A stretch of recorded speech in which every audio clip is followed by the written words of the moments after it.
اگر کسی آدمی نے التحیات کی جگہ سورہ فاتحہ پڑھ لی، یا پھر یہ کہ تشہد کی جگہ پر اس نے سورہ فاتحہ پڑھ لی، اور یہ ہو جاتا ہے جب بندہ تحیات میں بیٹھتا ہے،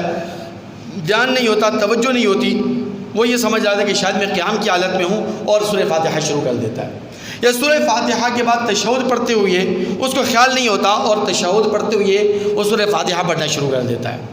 اب تشہد سے پہلے وہ سورہ فاتحہ پڑھے یا پہلے تشہد پڑھے پھر سورہ فاتحہ پڑھے، ان تمام صورتوں کے اندر سجدہ سہو واجب ہو جاتا ہے۔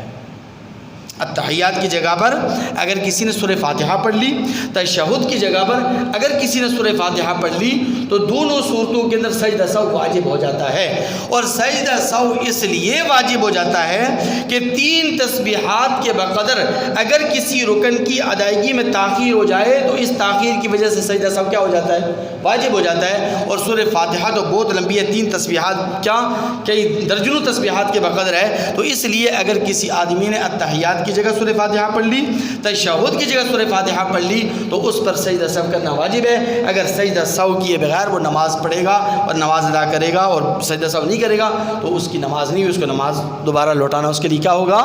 ضروری ہوگا اور لازمی ہوگا۔